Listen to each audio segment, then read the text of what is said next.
эцэг эх асран хамгаалагчид хүүхдээ хүчирхийллээс урьдчилан сэргийлэх талаар мэдлэг сайжрахын зэрэгцээ энэ чиглэлээр үйл ажиллагаа явуулдаг төрийн болон төрийн бус байгууллагуудын хамтын ажиллагаа нэмэгдэнэ гэж үзэж байгаа юм байна.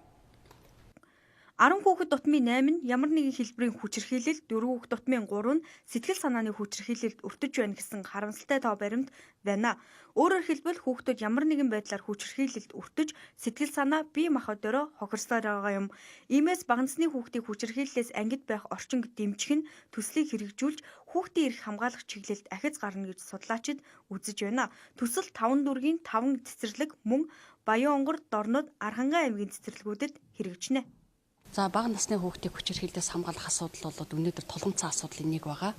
Яагаад вэ гэхээр яг одоо тухайлбал өнөөдөр нь бол бага насны хүүхдийг хүчирхийллээс хамгаалах, урьдчилан сэргийлэх, мэдлэг олох ийм тогтолцоо өнөөдөр хараахан бий болоогүй байна. Цэцэрлэгүүдэд одоо хөгжүүлэх үйл ажиллагаа хэдийгээр явдаг ч гэсэн яг одоо хүүхдийг өөрийгөө яаж нэггүй эрсдэлтэй нөхцлөөс урьдчилан сэргийлэх үү, одоо өрцөн тохиолдолд эцэг эхтэй одоо яг хэлэх үгүй юу гэдэг ийм асуудлууд одоо тулгамдж байгаа.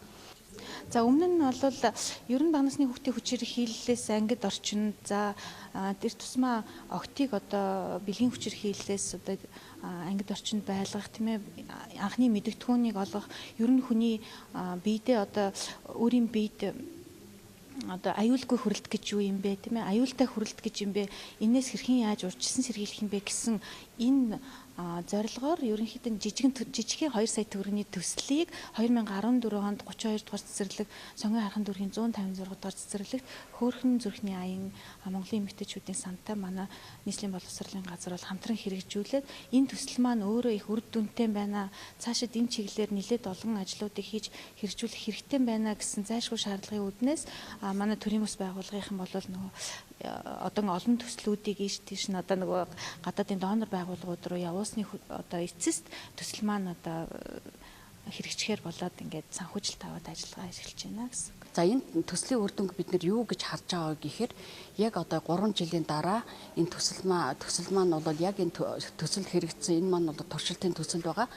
Төсөлд хэрэгжсэний үр дүнд бол нийт одоо Монгол улсын хэмжээнд яг сургуулийн өмнөх насны хүүхдүүдэд яаж одоо Начлан Ананда сангийн 504,000 Америк долларын санхүүжилтээр 3 жилийн хугацаанд хэрэгжүүлнэ.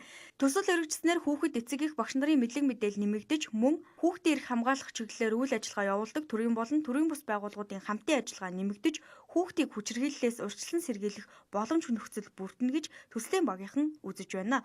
Мэдээллийг Золбоо Хэрлэнбаяр нар бэлтгэлээ. Мэдээ үргэлжилж байна. Энэ сарын 3-ны шүүгчийн захирамжаар шүүхийн эцсийн шийдвэр гартал хурдан морины хаврын уралдааныг зохион байгуулахгүй байх хойшлуулахыг засгийн газарт даалгасан. Гэвч энэхүү шүүхийн шийдвэрийг биелүүлэхгүй. Мөн хүүхдийн эрхийг хамгаалах